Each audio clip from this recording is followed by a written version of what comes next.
What up, guys? Welcome to the Son of Wanda. So Ahsoka episode 4 recently dropped, and it left us with a ton of absolute Star Wars bombshells of awesome to discuss with each other, and I wanted to discuss them with you guys in this theory video, so let's conversationalize. Alright, guys, so if you pay attention to the news at all about Ahsoka and the episodes, if you haven't watched the show yourself already, you probably know that there were some pretty big surprises in this latest episode, Ahsoka episode 4. And one particular surprise left me with a ton of questions, and the implications of it are massive. Keep in mind, obviously, huge spoilers for Ahsoka. I don't know what spoilers are. Spoilers for Ahsoka, so be warned. But the spoilers start in 3, 2, 1. Yes, indeed, that's right. Anakin Skywalker appears at the tail end of Ahsoka episode 4. Now, we're going to start off with my assessments of the situation, how Ahsoka got to this point, what are these surface level details that we can pay attention to here, and then we'll move on to my group of different deductions that I have come up with to figure out what this might possibly mean and entail going forward, especially when it pertains to the next episode.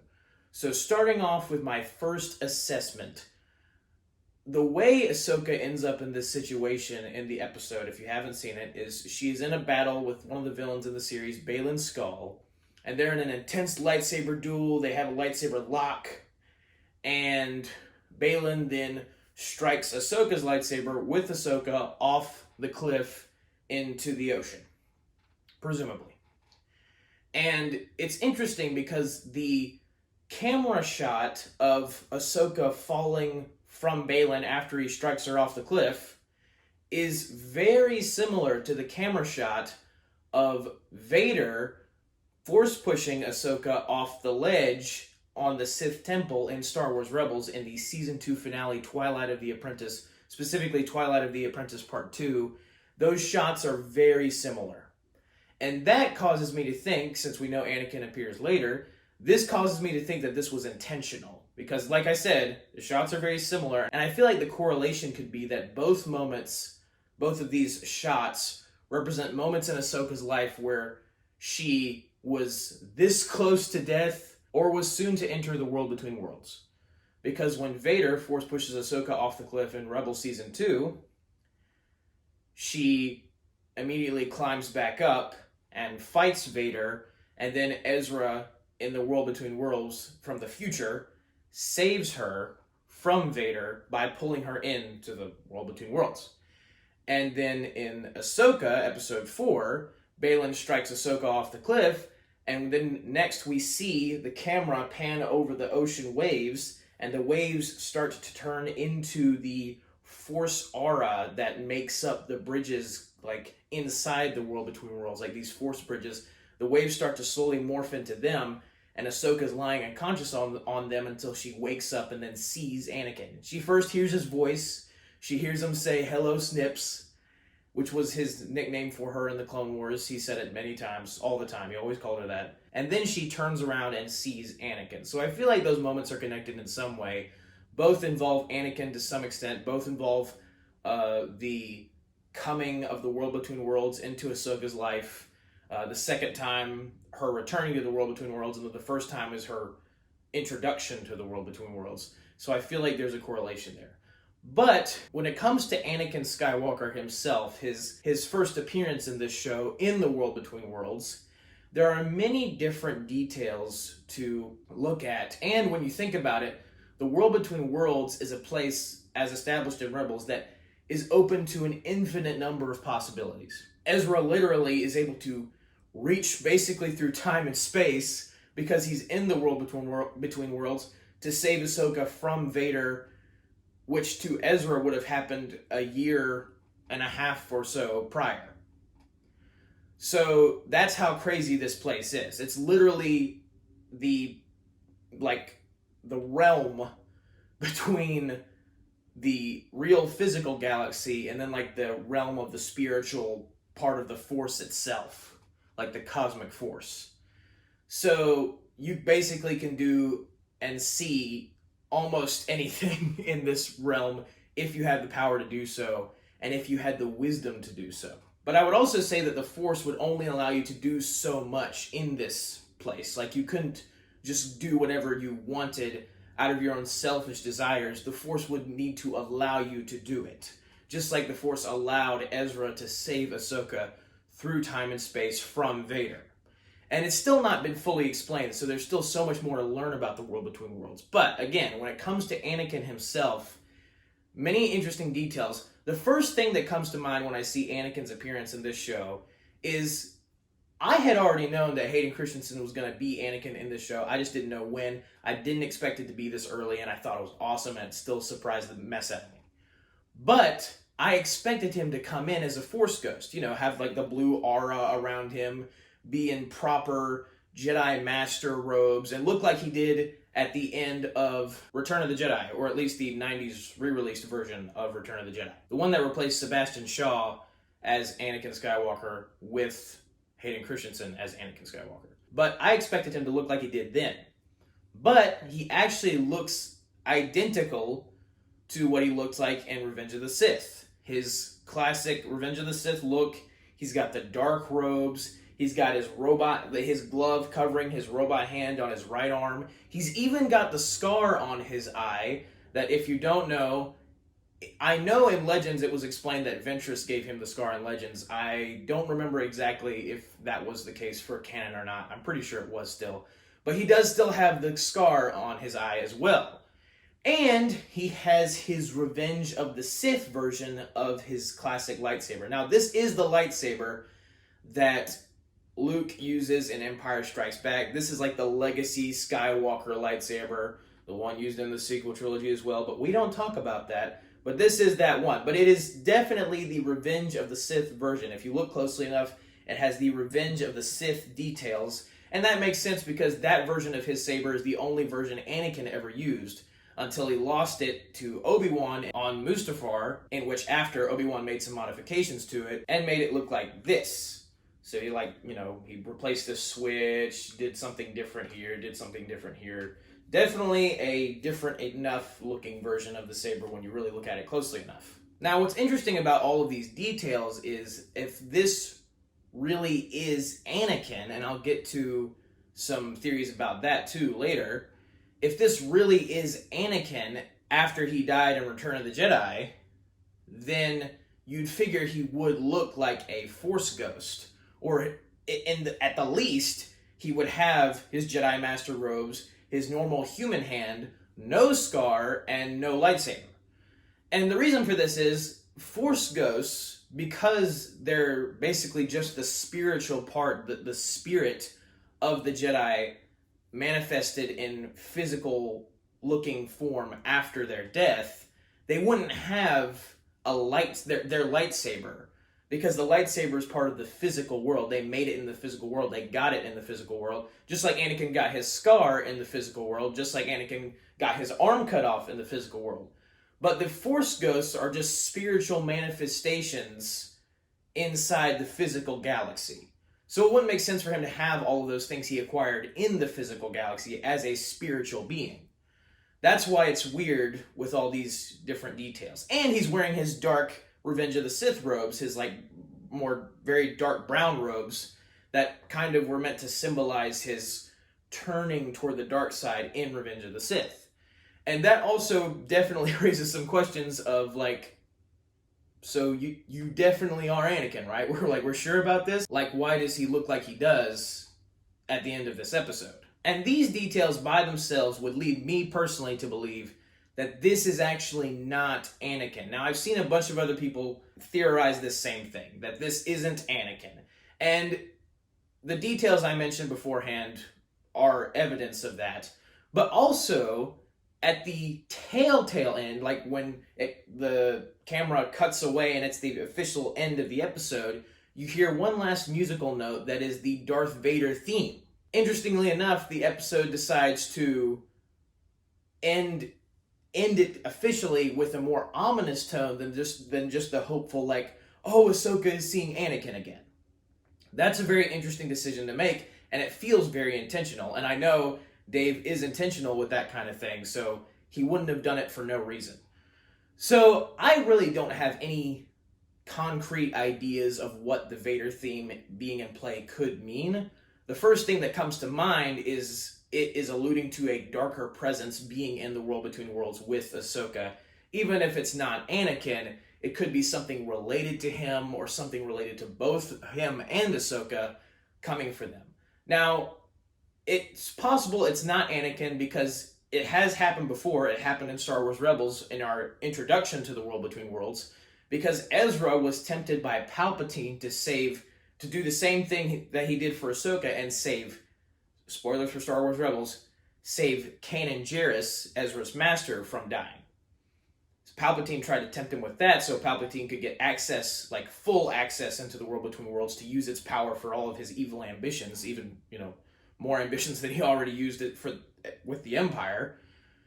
But he tried to tempt Ezra in that way, but he failed. I believe that something similar could be happening here, and that some Darksider out there could be manipulating Ahsoka and getting to her weak spot by projecting this image of Anakin Skywalker, trying to get full access to the world between worlds. Now, Palpatine is dead at this point in the timeline, at this point in the Ahsoka show, so it would have to be some kind of different Darksider. No, the sequel trilogy lore doesn't count, and I highly doubt that they would make it to where Palpatine living after Return of the Jedi is trying to manipulate Ahsoka again to get in the world between worlds again. I highly doubt they would do that. And the sequel lore doesn't count anyway. But I do wonder, and I had this theory in one of my previous Ahsoka review videos, I do wonder if Thrawn, since we haven't seen Thrawn and Ezra for so long, I do wonder if Thrawn has captured Ezra and has been using him as this way to access the Force because Thrawn himself isn't Force sensitive. And some evidence to support this theory is that Morgan Elsbeth in the second episode says that she can feel the presence of Thrawn calling out to her from another galaxy. That weirded me out because Thrawn isn't a Force wielder, so he can be able to send out like a call through the Force to Morgan Elsbeth, who is Force sensitive in her own way because she uses magic as a Night Sister. Thrawn doesn't have the Force though, so I assumed that it's possible he could be using Ezra and his Force sensitivity to call out to her. And it's also possible that Thrawn could be using Ezra's Force sensitivity to get to Ahsoka, because Ezra knows about Ahsoka's connection to Anakin. And so Thrawn could be using Ezra to get to Ahsoka in the world between worlds via Anakin. I know, that's a lot of information, but it is possible. Or it could just be some other Force wielder entirely. I don't think it's Baylan Skoll or Shin Hati, because they seem to be preoccupied with serving Morgan Elsbeth and Thrawn for the time being. So I don't think it's them, but it might be somebody. And also that Vader theme playing at the end could mean that Dave might try to say that there's still a dark presence that comes with Anakin's spirit, even though he was redeemed. If that is the case, though, I'm not going to like that very much, because that would kind of ruin the full redemption of his character at the end of Return of the Jedi. The whole point of that is to completely execute Vader in that moment, just as Vader executed Anakin in Revenge of the Sith, to do the opposite of that at the end of Return of the Jedi, and Anakin eradicates Vader and becomes the Jedi and the chosen one he was always meant to be by killing Palpatine and saving his son Luke Skywalker. And I don't think Dave would mess with that kind of story by saying that there's still a dark presence when it comes to Anakin. I don't think he would do that. Not to mention, if this wasn't Anakin, and if it was some kind of other Darksider or Thrawn using Ezra to get to Ahsoka through a projected image of Anakin, I think the actual real spirit of Anakin would protect Ahsoka and try to prevent that from happening, or at least protect her from the dangers that could come with it.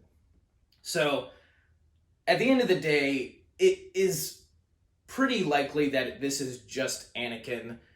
But the Revenge of the Sith details, the full Revenge of the Sith garb that he appears in at the end of Ahsoka Episode 4, does throw me off a bit. But I do have some ideas about that as well. And this is a much more hopeful theory that I have, and this is the one that I want to be true. I think that the possible reason for Anakin appearing the way he does to Ahsoka in the World Between Worlds, without the blue aura, still with his Revenge of the Sith look to him before he became Vader, I think the reason for that is because the Force will manifest spirits and beings to people in the way that they need to be seen in that moment. Very similar to in Star Wars Rebels, Ezra sees a giant wolf named Doom who communicates with Ezra and tells him to go to the Jedi Temple where he finds the World Between Worlds. But Doom is supposed to be, or at least in this case it's implied, Doom is supposed to be a spirit version of Kanan. But that's the thing that Ezra needed to see in that moment to lead him in the right direction. So I think because the last time Ahsoka ever saw Anakin as Anakin and not as Vader was in the exact form and look that Anakin has in Ahsoka Episode 4, she saw him at the end of Clone Wars. That was the last time she'd ever seen him as Anakin. At the end of Clone Wars, before Ahsoka heads over to Mandalore and Ahsoka heads over to rescue the Chancellor, Ahsoka has a nice moment with Anakin, and Anakin gives her back her lightsabers, and he looks exactly like he does at the end of Ahsoka Episode 4. He's got the scar, he's got the Revenge of the Sith hair, he's got the dark robes, and he's got the robot hand. So I feel like the Force knew that the best way or Anakin possibly himself knew, that the way to resonate with Ahsoka the most, the way to make her feel comforted in this moment the most when she's been defeated, is to make Anakin look exactly how she remembered him. That Clone Wars hero, her master, her Jedi master who cared for her, was more like an older brother to her, was her guiding light, that version of Anakin. Not like a new one, like the one that Luke needed to see at the end of Return of the Jedi was the one where his father, Anakin Skywalker, has the Jedi Master robes and has a human hand and no scar and no lightsaber. It's just, he's a peaceful, fully formed, fully redeemed Anakin. But the way Ahsoka remembers Anakin, the best way she remembers Anakin, is the Revenge of the Sith look. The last time she saw Anakin before everything went to mess and then he turned to Vader and she had to fight him. I think that's the reason that he appears the way he does in this episode. And I think it's also possible, like the reason that he doesn't have the blue aura around him, that he's still not really looking like a Force ghost, I think that's possible because the World Between Worlds, like I said before, is a place, literally a world between worlds. It is literally a world between the physical world and the spiritual world. It is in that plane of existence. It's in a whole plane of existence of its own. And so it wouldn't really make sense for Anakin to appear as a Force ghost in the World Between Worlds, because that would really the blue aura thing would really only be something that would happen in the physical world. Because in the physical world, they would appear to the people who are still alive as actual ghosts, like they do in Return of the Jedi and the different times they appear in Star Wars. Force ghosts appear in Star Wars. But in the World Between Worlds, since it's already half spiritual and half physical, I think Anakin is actually alive here. He lives and breathes and can be like a wholly physical being, but also a wholly spiritual being in this specific plane of existence. And this is the only plane of existence where that can be the case. And I would assume that's also the case if Qui-Gon came to the World Between Worlds, if Obi-Wan came to the World Between Worlds, if Yoda did. I think that would also be the case for them as well. And there's something else that supports this theory, is that in Clone Wars, there's an arc where Obi-Wan, Ahsoka, and Anakin go to this specific planet world called Mortis, and it has these three, they're called like the Mortis gods. They have the Father, the Son, and the Daughter, and the Father is meant to represent the balance between the Son, who represents the dark side, and the Daughter, who represents the light side. There's a whole arc there, a whole story there. I highly recommend that arc in Clone Wars. But in that arc, spoilers I guess for that arc, Qui-Gon Jinn does appear as a Force ghost in that arc. What's interesting is that he does something similar later in the Clone Wars, but he doesn't appear as an actual body with a like he did in his physical form with the blue aura. He just simply appears as like these yellow lights that are like guiding people through the Force.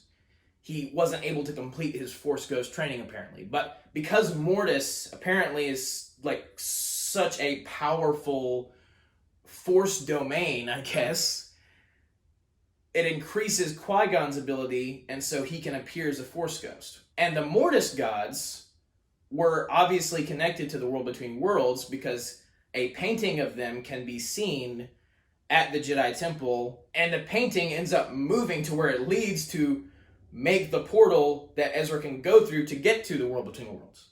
So it's all connected. Like, literally, it's all connected. Because we're connected.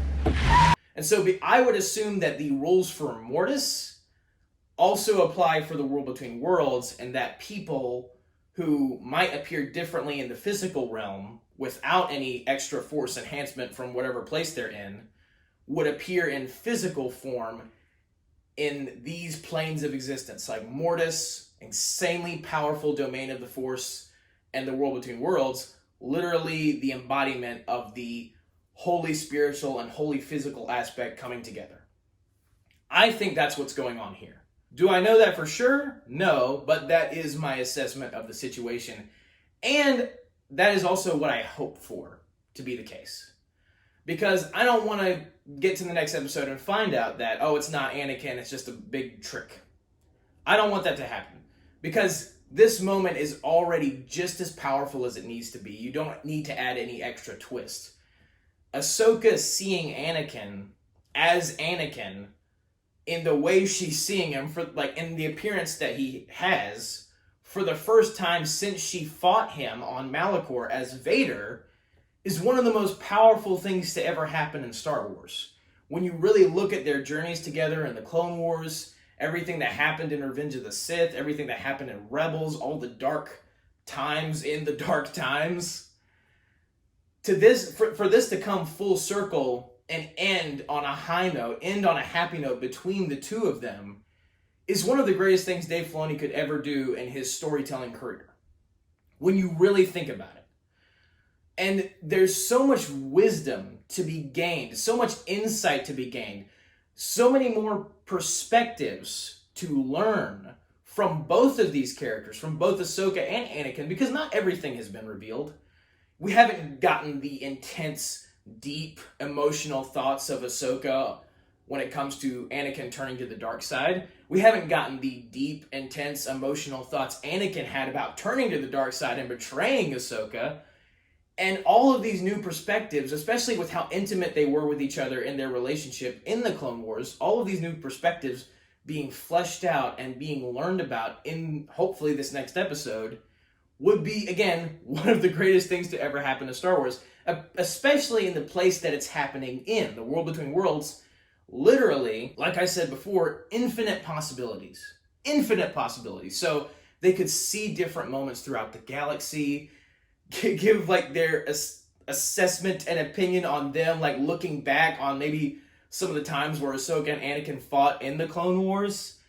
They literally could do that. And it would be like one of the greatest moments ever. And it's also special because it's Hayden Christensen's appearance as Anakin Skywalker in live action with a live action Ahsoka. And this is the first time we've seen that ever. So it's also special because of that. So there's just so many ways that this is one of the best things to happen in Star Wars ever, if it is in fact Anakin. And I do think it is. Even if there is some other ominous presence that comes with Anakin, but isn't a part of him anymore, still, it would mean so much to Ahsoka. Now, how she got there, I don't know. Her falling off a cliff and that leading to her being in the World Between Worlds does need to be explained, for sure.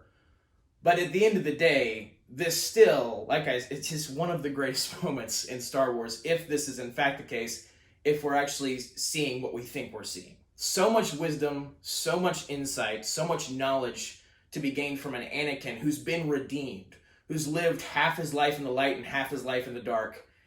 Everything that he can tell Ahsoka on how to be a parental figure, if need be, for Sabine or maybe somebody else, how to be a master, And this would give Ahsoka a fully formed arc of starting out as a Jedi, trusting in the Jedi ways, then forsaking the Jedi ways and leaving the Jedi because of their treatment of her, and then kind of developing a jaded mindset when it comes to the Jedi and the training in the Force because of that over the course of her life, never really accepting who she truly is as a Jedi. For her to be able to, like, maybe after this moment with Anakin, finally say, I'm a Jedi again, I'm my own Jedi. I am a Jedi, I follow the light side of the Force, and for her to have a final moment with Anakin, especially in live action, for her to have a final moment with Anakin where he gets to finally tell Snips, you are a Jedi, I trained you well, but you got enough training from your own life experiences afterward on your own to become one of the best Jedi of all time. For him to say that to her, and for them that to be a fully formed, full circle moment, oh, y'all don't even know. Y'all don't even know. It would be one of the craziest, greatest things in all of Star Wars history. And I would love, like, the biblical themes of that.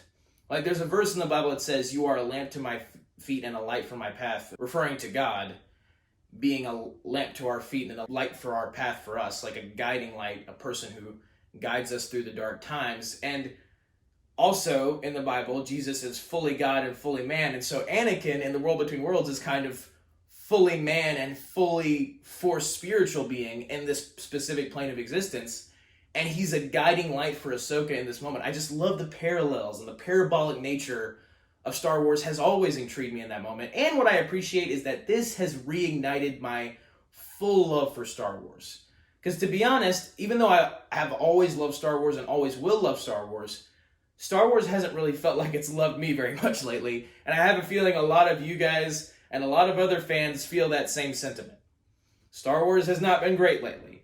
But finally, it feels like we're getting back to the roots of what Star Wars was always meant to be, and that is a parabolic, hopeful symbol of, to me, biblical principles and just an ethereal aspect to it that can teach lessons through it. Like the redemption of Darth Vader is like the most obvious one. Like anyone can be redeemed no matter how evil they are, especially through the power of love. It's a curious thing. Makes one man weak, makes that. Anyway, I absolutely love the implications of this, and I cannot wait to see what Dave Filoni will do with it. And I'm so excited to finally be getting back in the theories, getting back into my investment of Star Wars, and getting to talk to other people about what's going to happen here and what's going to happen there, and getting to hear their opinions and viewpoints on it. I miss those days when we all loved Star Wars, and Star Wars was consistently good enough to do that with. The Clone Wars days. I miss those days so much. Cannot wait to see what's next. But thank you guys for watching. Have a very blessed day. May the Lord be with you. May the Force be with you. Goodbye. And remember, the Force will be with you. Always. And that's a wrap.